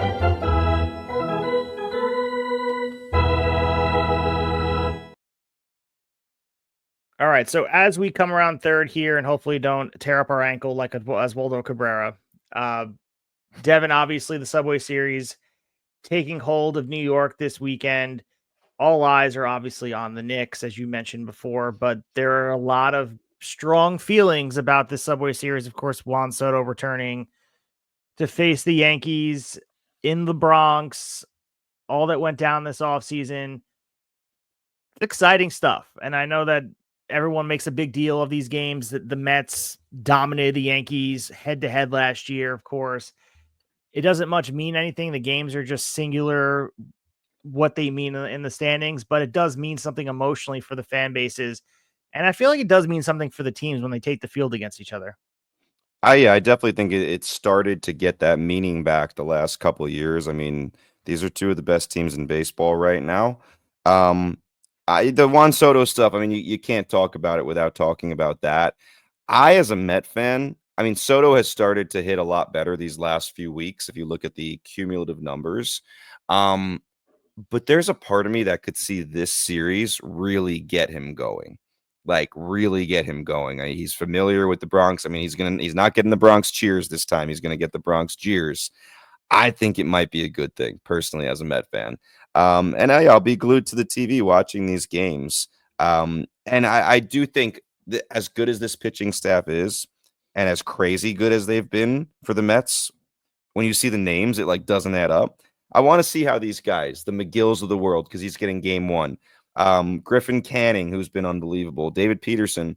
How can they continue this in that atmosphere in the Bronx, or does that shake any of them a little bit? I would say mainly Canning is the guy I want to see. Can he keep it together in that atmosphere on Saturday when he's out there? But it'll be fun. I mean, early season is not a make or break thing for either team, but excited to watch the matchup. So we have a 7:05 on Friday night to get your weekend started. 1:05, as Devin mentioned, day game in the Bronx. And then they end on Sunday Night Baseball on the 18th. Exciting baseball. The Subway Series means a lot here. If you guys are not on the East Coast, maybe not in New York, maybe you believe there's some East Coast bias to it, but there is a rivalry here, and it's definitely exasperated by the Juan Soto situation that, at the very least, will make for some good clips of how the fans react. The one thing I did hear on sports radio today, of course, everyone, as we mentioned, are talking about the Knicks, was comparing the reaction that Kristaps Porzingis gets at the Garden, and it's essentially indifference. People don't care about Porzingis at all, and obviously he was this false prophet for the Knicks, and you can say what they expected him to be, and when he was gone and he's no longer there, and Jalen Brunson came out of nowhere, and I'm not going to go through the Knicks history, but he doesn't get booed every time he touches the ball. Are you surprised by that? And do you think that would be the appropriate reaction? Not that the Yankee fans have the control of themselves to not boo Soto, but for Porzingis, like I felt like he would be. You're playing for Boston. He hasn't really been complimentary to the Knicks post career. Yeah, not getting booed. I guess tying it all together, bringing it back to Soto. If the Yankees fans didn't boo Soto, I think that would hurt more. Yeah, I could see where you're going with that. No, it doesn't surprise me that there's not a ton of vitriol towards Porzingis anymore, just because I feel like that we've moved on. Like it's been enough time. We've moved on. He never like got us anywhere anyway, and now we are very happy with what we have. With that being said, this is Soto's first time in the Bronx. Both teams are good. The fan bases get on each other's nerves. He's gonna hear it. It's gonna be loud. It's gonna be hopefully no one does anything stupid like throwing something on the field or something like that. But it's gonna get loud. It might get a little nasty. I think it'll be fun. But yeah, we're gonna hear lots of boos. Do we get an expletive driven chant towards Soto that gets captured on TV on either broadcast, like an FU Soto situation? Oh yeah, sure. There's definitely a possibility. Okay. Yeah. Yankee fans are just spurned. It's like a bad breakup. I mean, it was a love affair out there in right field. I'm sad. I'm so sad about it. Yeah, I mean, anytime he like doesn't make a defensive play, it's just like all over social media. Even if it like doesn't affect the game at all. Like Yankee fans are just watching Met games. Like the Met ratings are probably way up because Yankee fans have joined the fray and just see like, I want to see Soto strike out with men on base or make a bad play in the outfield so I can post it on social media immediately. At least that's what it feels like. We got our own new superstar, Trent Grisham. Trent Grisham, dude. Unbelievable. Todd Grisham's brother. It's that so. We're gonna have to look into that. Exactly. They're both had mustache. And I don't think Todd Grisham had a mustache. He had like weak I glasses. don't think so. No, I think we're getting our Grishams mixed up. But we appreciate you guys listening to the show and supporting us. Again, we'll be back tomorrow with another episode if Devin wants to give us the Brewers-centric information with our good friend and former major leaguer, current Brewers broadcaster, Tim Dillard. Yeah, Tim will be joining us tomorrow night. So we'll get episode 83 all recorded. Talk to Tim a little bit, obviously, about his own career, and then dig into as much as we can about the current Brewers squad and where they're headed. And probably about an hour or so, usually with our guests. And that'll come out on, what's today? That'll come out on Thursday morning. So if you're listening to episode 82 right now on Wednesday, come back tomorrow. Listen to a little bit about the Brewers. Grab your Leinenkugel beers, Milwaukee brewed and bred, and join us for the episode with the Milwaukee Brewers. A lot on the table, not just the Brandon Woodruff stuff, but the lack of Willy Adames and what the vibe is on the team over there. Is the NL Central achievable for them? What it means for the Cubs and Kyle Tucker, and a lot of great conversations, a lot of directions we could take. And of course, you mentioned Tim Dillard had time in the major league, so we do not take that for granted. We're going to have a conversation about that as well. We appreciate him giving his time, and very exciting stuff to have that conversation about not only the Brewers, but just baseball in general with someone who's experienced it firsthand. But if you guys, again, want to support the show, follow us on Instagram and on Twitter at Tablesetters Pod. Leave a 5-star review if you could do that. It'd be very nice of you, and support the show in any way. Share the clips, tell your baseball friends about it. I'm not sure if anyone else is giving you guys consistent, generalized content of the whole league like us. If they are, let us know. I know a lot of people are out there giving great content that is team centric or maybe but a very specific focus. But Devin and I take on the large task of talking about all things baseball. Sometimes not even just Major League Baseball in general, about just the sanctity and the love of the game, and wouldn't have it any other way, man. Yeah, man. And it's soon enough. You never know. I'm gonna be coming on here with like a 10-minute segment about my 5-year-old's T-ball team. So look forward to that. But if you're done with this episode here, let us know if you think Steve big leagued me when I tried to talk trade. And just let us know in the comments what you think. Well, this weekend when Juan Soto tears the Yankees up in the Bronx, at least I have the cushion of Juan Soto helping my fantasy team. As right now, I'm playing my brother, who is, by the way, 6-0. So shout out to Jimmy, crushing it this year. The down south frozen pizzas over there. I'm up 20 points right now. But as we saw with the Celtics, games 1 and game 2, 20-point leads don't mean shit. So we will be back tomorrow with the all things Brewers discussing with Tim Dillard. And until that time, we will talk to you after a while.